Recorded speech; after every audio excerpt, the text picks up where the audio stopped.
Saludos en el nombre del Señor Jesucristo a todos los santos. Pastor Herrera y algún otro ministro e iglesias nos escucharán. Gracias por esta oportunidad de dirigirme a ustedes. Estoy emocionado de lo que Dios está haciendo. Estamos acercándonos al día del Pentecostés, el nacimiento de la iglesia cristiana y del derramamiento del Espíritu Santo. Vamos a creer que Dios hará algo especial en medio nuestro.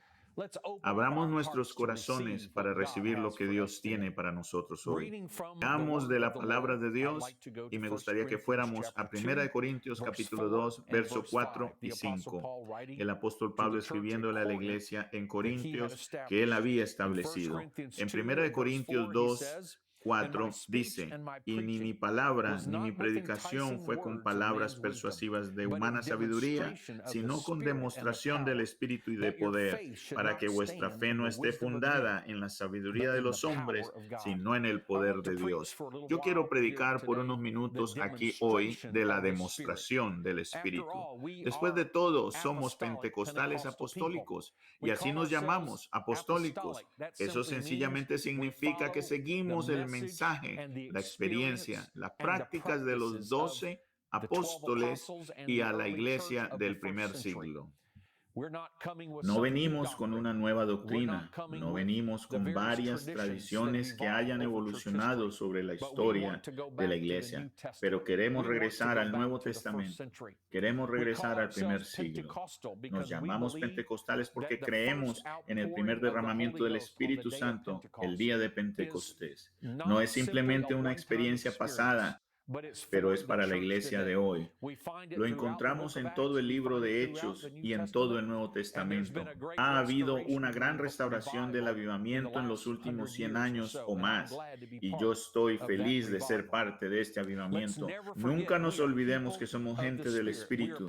Somos gente de la palabra, por supuesto, pero también del Espíritu. Debemos poseer los dos, debemos tener un balance, debemos tener la demostración del Espíritu. Ahora, si vas a la parte temprana del capítulo, el apóstol Pablo al principio dijo, no vengo con excelencia de palabras, no vengo con sabiduría, pero vengo a declarar el testimonio de Dios.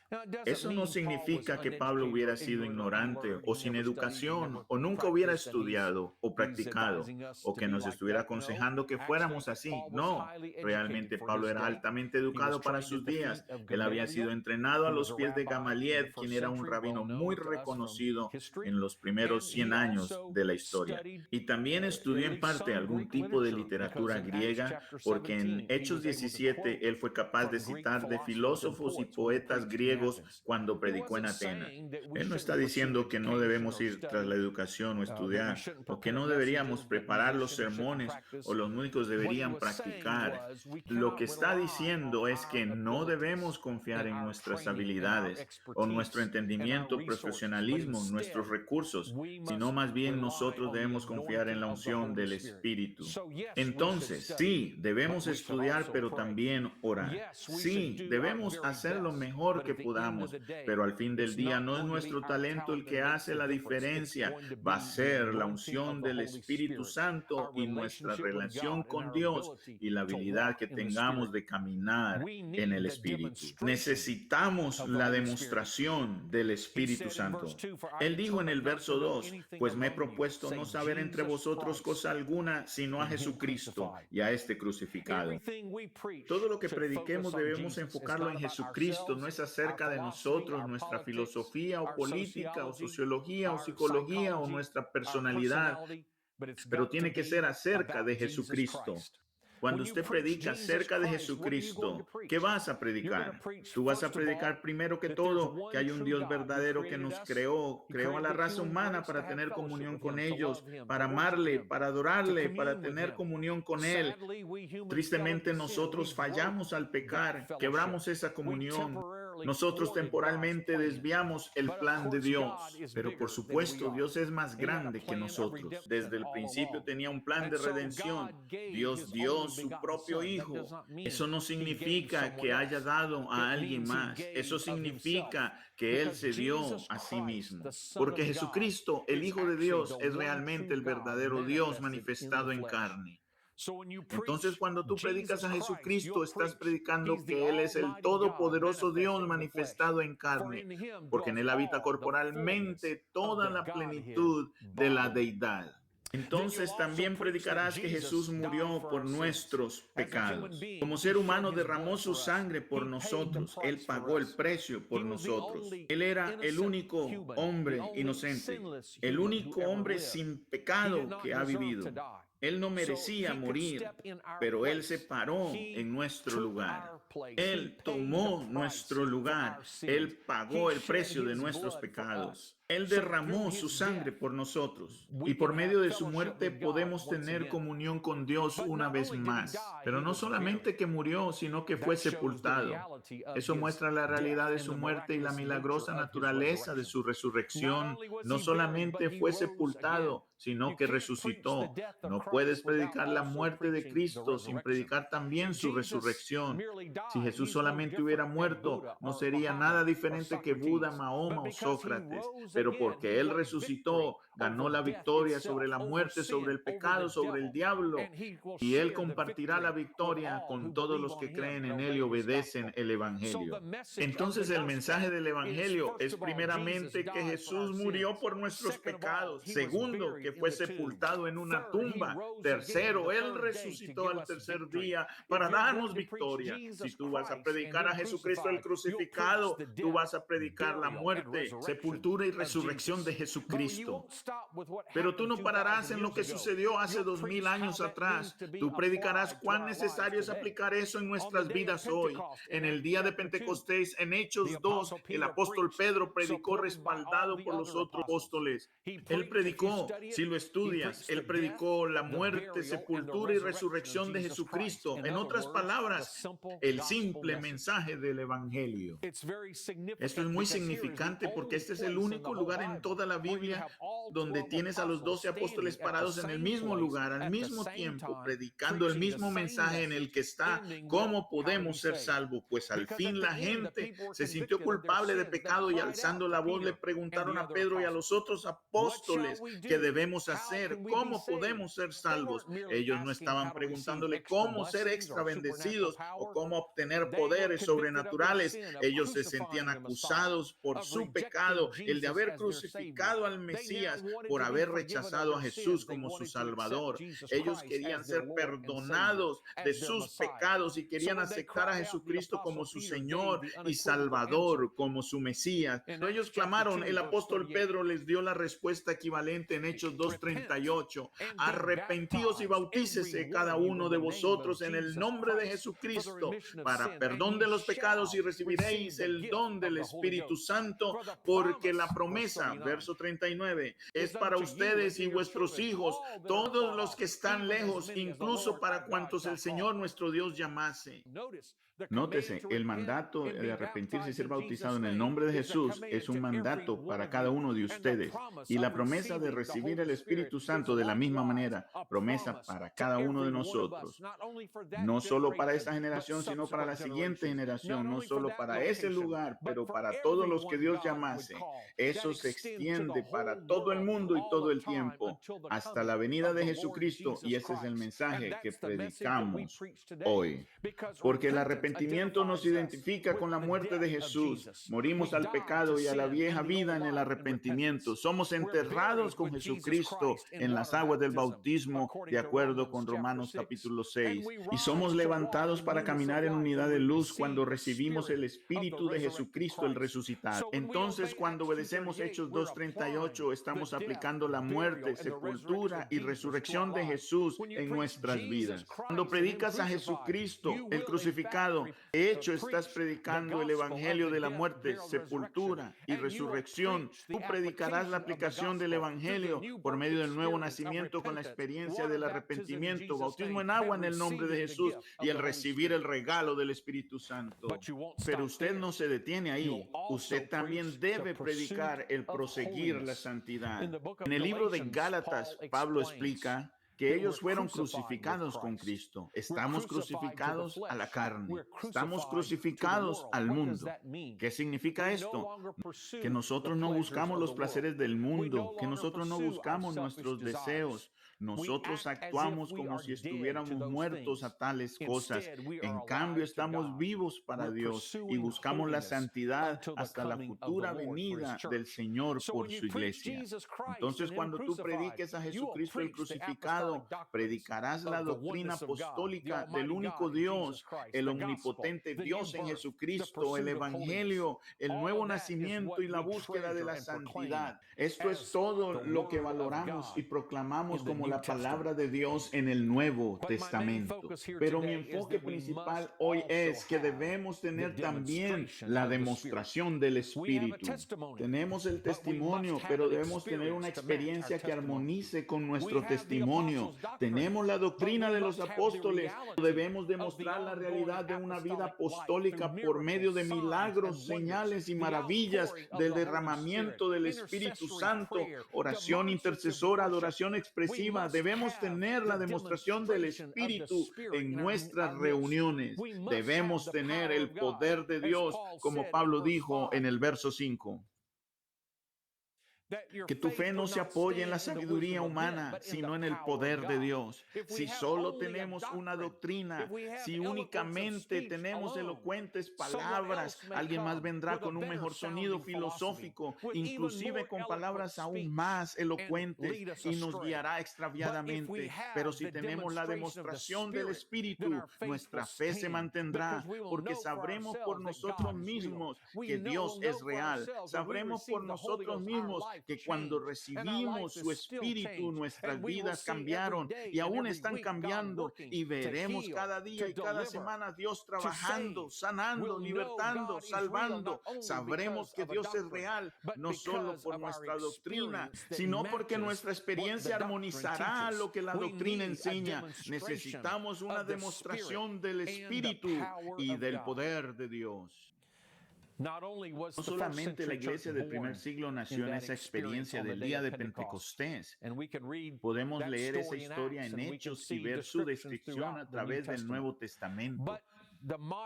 Pero el avivamiento pentecostal moderno también nació con la misma experiencia.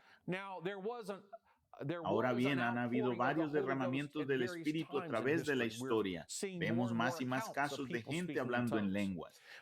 Pero en general, por lo menos entre iglesias instituidas, iglesias reconocidas generalmente, hubo una gran decadencia y pérdida de casi toda la obra del Espíritu Santo por muchos siglos. Hubieron varios avivamientos periódicamente, hubieron grupos de personas que buscaron a Dios, individuos que tuvieron experiencias. Y luego, por supuesto, con la Reforma Protestante hubo una renovación de fe y un regreso a la Biblia. Pero en realidad el movimiento moderno del pentecostalismo que conocemos tuvo su inicio al principio del siglo XX con el énfasis renovado en el bautismo del Espíritu Santo con la señal de hablar en otras lenguas. Charles Parr empezó a predicar este mensaje en Topeka, Kansas. Y luego William Seymour empezó el gran avivamiento en la calle Azusa en Los Ángeles en 1906 a 1909, y ese avivamiento propagó el mensaje por todo el mundo, lo que era significante. Como dije antes, gente en toda la historia había recibido el Espíritu Santo, pero lo que remarcaba la entrada del siglo XX era que ahora teníamos un grupo organizado nuevamente, predicando que todos debían recibir el Espíritu Santo y que cuando lo recibieras, tú deberías hablar en lenguas, y eso fue lo que nos llevó al movimiento pentecostal que conocemos hoy. Y muy cercano a esto vino el entendimiento del bautismo en agua en el nombre de Jesucristo. Entonces podemos rastrear nuestras raíces, por supuesto, en el Nuevo Testamento, en el libro de los Hechos, el día original del Pentecostés. Pero en cuestiones históricas podemos ver cómo Dios levantó mujeres y hombres para renovar y restaurar la plenitud de la experiencia. Podemos regresar a enero 1, 1901. El primer estudiante de Parr recibió el Espíritu Santo, aunque Parr mismo no lo recibió hasta unos días después. Unos años después, William Seymour fue a Los Ángeles y empezó a predicar ese mensaje, aunque él no lo había recibido aún. Él fue invitado por un pastor a tomar una iglesia donde empezó a predicar del Espíritu Santo, pero el pastor se enojó y cerró la puerta de la iglesia para que no pudieran tener servicio la siguiente noche. Extraviado en Los Ángeles, una familia lo tomó, familia Lee, empezaron a tener reuniones de oración y estudios bíblicos en su casa. Él invitó a Lucy Ferro, quien era una notable evangelista que había recibido el Espíritu Santo y tenía el don de fe. Ella podía poner las manos en la gente, orar por ellos y muchas veces recibían el Espíritu Santo. Seymour necesitaba un avivamiento en Los Ángeles e invitó a Lucy Ferro. Ella se unió al pequeño grupo. Una noche mientras ellos estaban orando, el grupo creció. Tuvieron que moverse algunas calles a Bonnie Brae, casa de la familia Ashberg. Y una noche o una tarde, Edward Lee llegó a casa del trabajo. Se sentía enfermo. El pequeño grupo estaba orando y ayunando por la llenura del Espíritu Santo. Él pidió oración por sanidad. Lucy Ferro empezó a orar por él y discernió que Dios estaba haciendo algo. Ella empezó a orar por el Espíritu Santo y después de unos momentos, Edward Lee recibió el Espíritu Santo y empezó a hablar en lenguas. Eso fue emocionante. El pequeño grupo fue a la casa de la familia Ashberg en la calle Bonnie Brae y mientras Lee compartía el testimonio de lo que Dios había hecho en él, el Espíritu Santo se derramó otra vez y 3 personas más recibieron el Espíritu Santo. Uno de ellos fue Jenny Moore, quien más tarde sería la esposa de William Seymour, el líder del programa musical del avivamiento de la calle Azusa. Y después de la muerte de su esposo, ella empezó a ser el pastor de la misión. Pero cuando ella recibió el Espíritu Santo en la casa de Bonnie Brae, el Señor la ungió para testimonio. Ella nunca había tocado el piano. Ella fue al cuarto donde estaba el piano y empezó a tocar hermosamente. Dios le dio ese don. Todavía puedes ir a Los Ángeles y visitar el museo de la casa Bonnie Brae. Todavía puedes ver el piano ahí. Eso encendió el avivamiento. Más gente empezó a venir. Toda la casa estaba llena, al frente, enfrente de la casa, en el patio. Ellos sabían que tenían que irse a otro lugar. Ellos entonces aseguraron un edificio en ruinas en la calle Azusa, en Los Ángeles. Entonces, para los días de la resurrección, pudieron tener servicios y por 3 años, 1906 a 1909, de día y de noche, tenían avivamiento. Miles de personas vinieron de todos los Estados Unidos, literalmente alrededor del mundo, recibieron el Espíritu Santo y llevaron el mensaje de regreso a sus lugares. De ahí es donde nosotros venimos. Era avivamiento interracial, negro, blanco, mujer y hombre en liderazgo. Hispanos recibieron el Espíritu Santo, gente de muchas nacionalidades, como Frank Bergman reporta en las crónicas del avivamiento de la calle Azusa, quien más adelante sería un pastor unicitario. Él dijo que la línea del color fue lavada en la sangre. Esos son nuestras raíces, nuestra herencia del primer siglo, herencia del siglo XX. Más que solamente una doctrina, tiene que ser una experiencia que cambie nuestras vidas. Es una experiencia que causa que amemos a Dios y que nos amemos unos a otros, que sobrepasa los prejuicios, nuestros entornos, nuestra cultura, nuestra sociedad, e ir en pos de la santidad verdadera, interna y externa, y en todos los aspectos de nuestra vida. Ir en pos de milagros, señales y maravillas. Lo que necesitamos es la demostración del Espíritu y del poder de Dios. Es interesante porque el periódico LA Times tomó rápidamente esta historia. El primer servicio fue en abril 15 y para el 18 el periódico tenía este titular: raro balbuceo de lenguas, nueva secta de fanáticos se está apareciendo. Escena salvaje anoche en la calle Azusa. Estos son algunos de los subtítulos. Ruido de lenguas enseñados por una hermana. El periódico aparentemente le gustaba ir a ver esta gente. Aquí está uno de los subtítulos de la siguiente semana.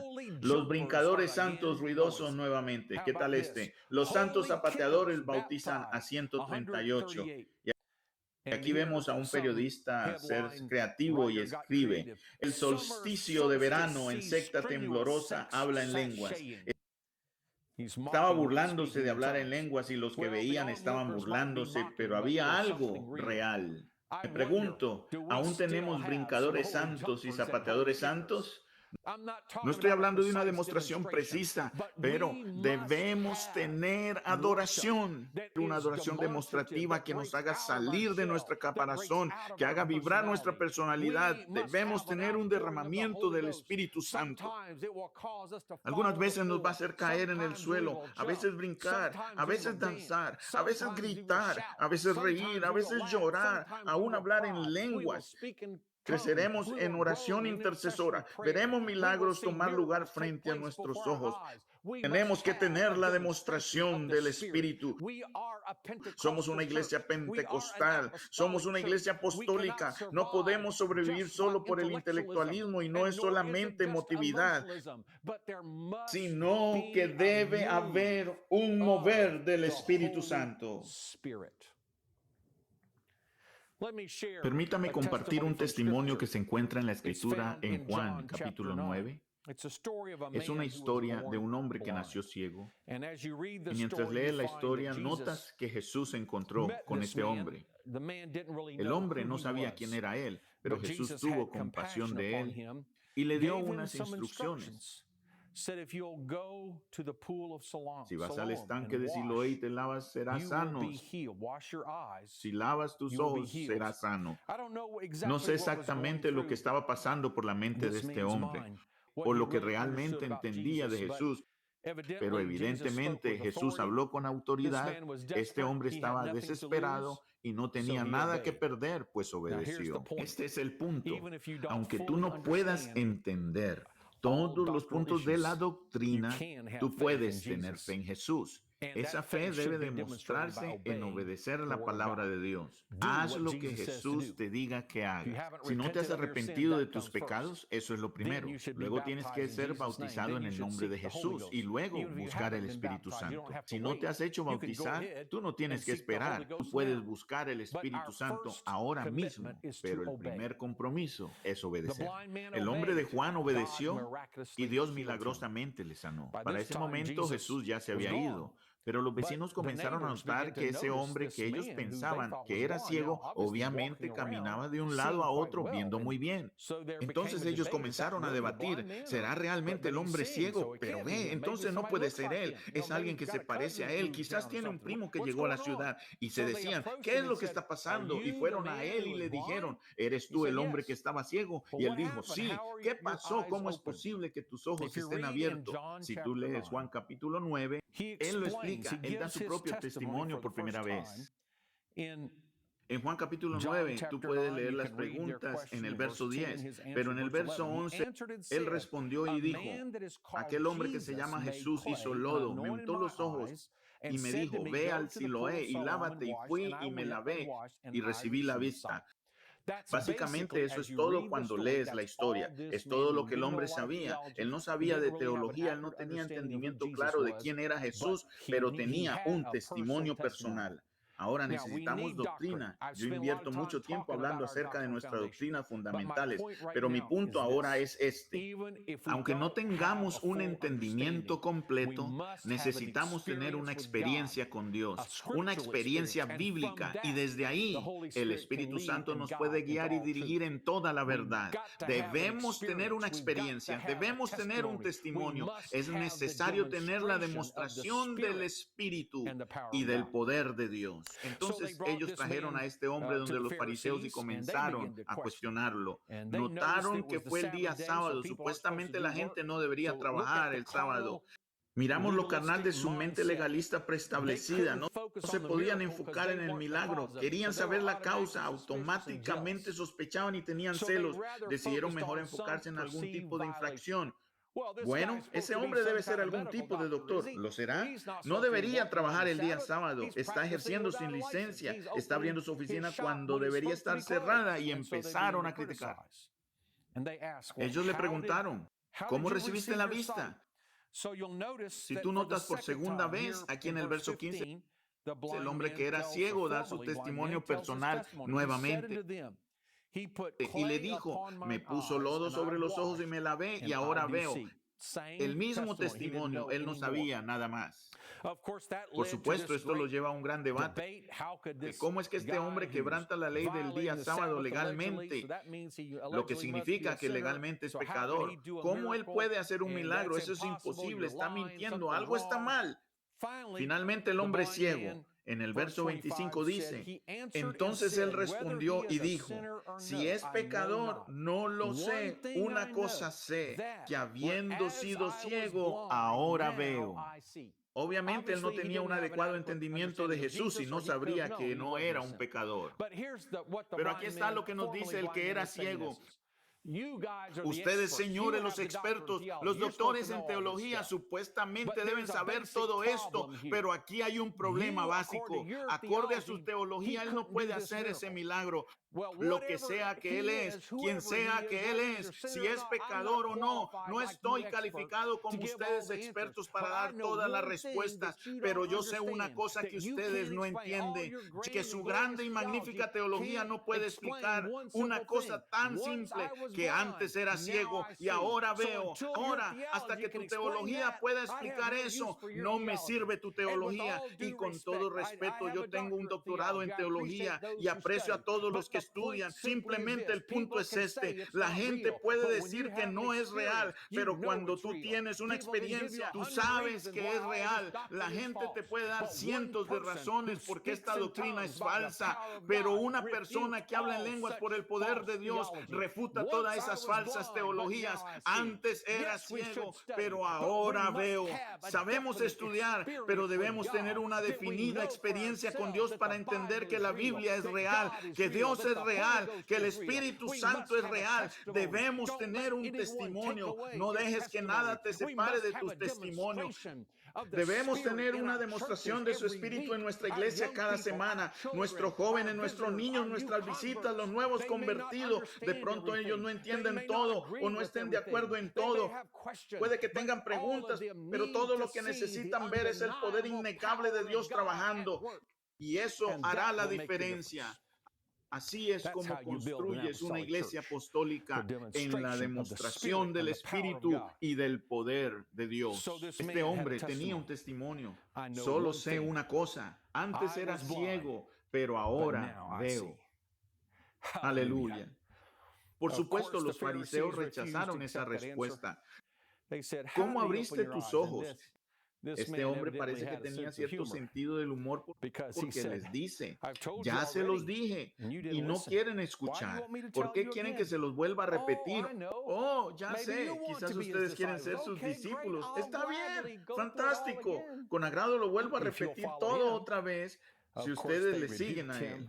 Por supuesto, ellos lo reprendieron y lo echaron fuera. Ellos dijeron, nosotros sabemos acerca de Moisés, pero de este dicho, Jesús, no sabemos quién es. Pero este hombre ciego no se pudo resistir. Verso 30.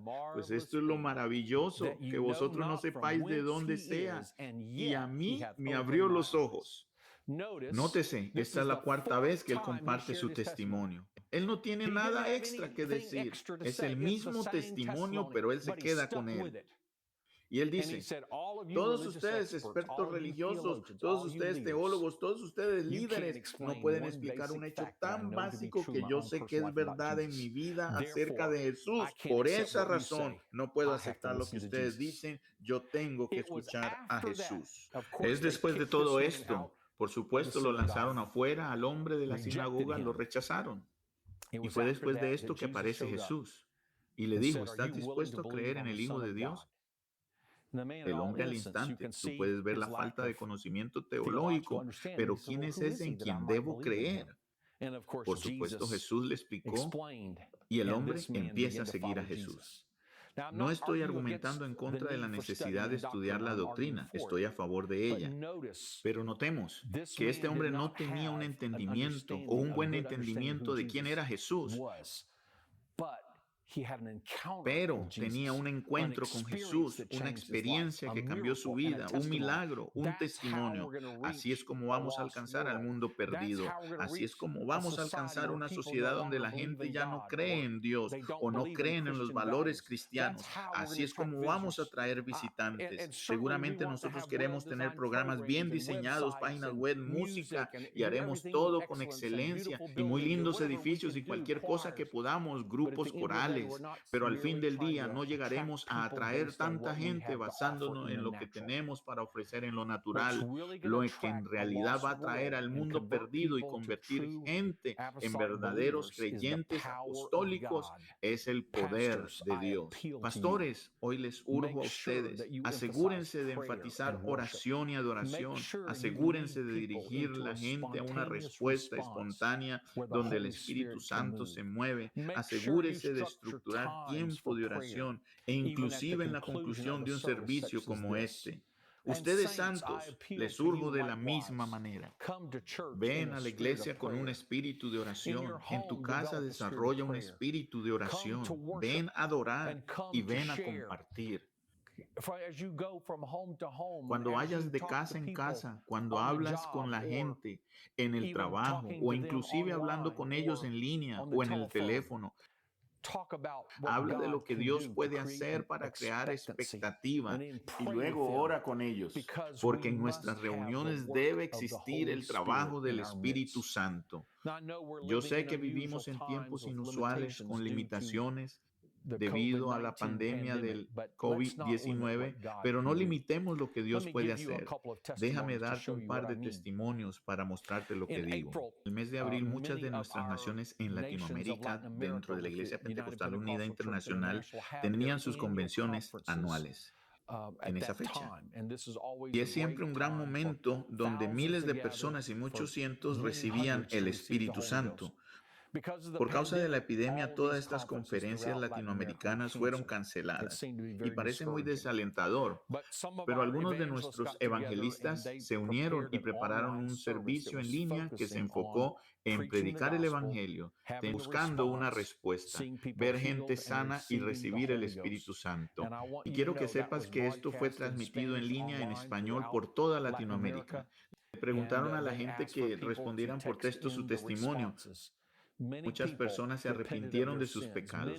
Muchos expresaron el deseo de ser bautizados en el nombre de Jesús y hacer arreglos para ellos. Muchos fueron sanados, muchos fueron renovados en el Espíritu Santo. Pero yo quiero decirte esto, 873 personas respondieron que habían recibido el Espíritu Santo hablando en otras lenguas por primera vez. Yo recibí la foto de una mujer de 100 años de edad recibiendo el Espíritu Santo en su casa después de mirar esa transmisión. No limites lo que Dios puede hacer. Es tiempo de creer en la demostración del Espíritu y en el poder de Dios. Voy a compartir otro testimonio. Recientemente estuve disponible para predicar en una iglesia pequeña en Texas, donde ellos podían tener servicios nuevamente. Ellos practicaban distanciamiento social. Teníamos gente viniendo al altar en la parte del frente, pero no pusimos nuestras manos en nadie. Manteníamos nuestra distancia, elevamos nuestras manos, dirigimos la oración hacia ellos. Tú pensarás que eso es una limitante, pero hubo un grandioso mover del Espíritu. Y eso me recordó lo que pasó el año pasado en Marvin, Texas. Fuimos invitados a predicar en una prisión de mujeres. Había un grupo de trabajo de varias iglesias, del área de Austin y otros, y era un grupo multirracial, al igual que las prisioneras eran multirraciales. Entonces nos reunimos en el cuarto destinado y prediqué, y justo cuando estaba entrando en la conclusión, el líder de los guardias levantó su voz y dijo: vamos a llamar asistencia. Entonces ella interrumpió mi mensaje e hizo sentar a todos. Y le tomó como unos 20 minutos llamar a cada persona por su número de celda para tener certeza que nadie había escapado durante la reunión. Pensarás que esto destruyó totalmente el mensaje.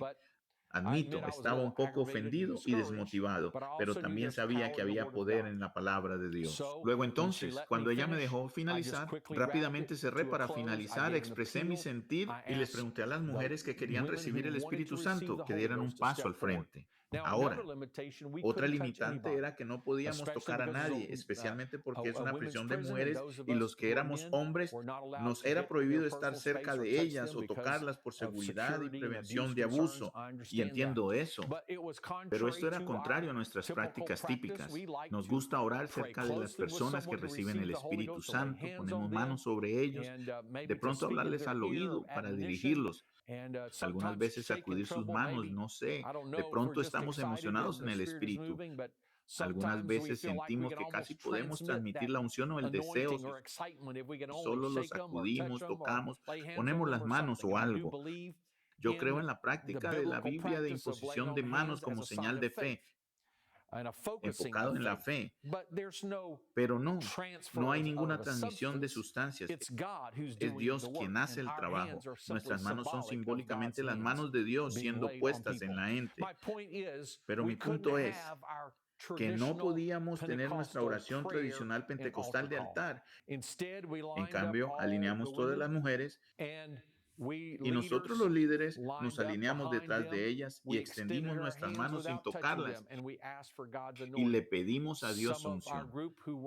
Algunas mujeres de nuestro grupo podían trabajar más cerca de ellas, pero básicamente teníamos que inspirar fe y creer en Dios.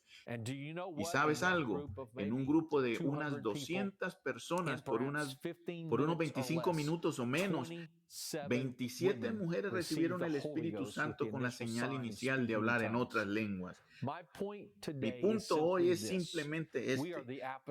Somos iglesia apostólica. Dependemos del poder de Dios.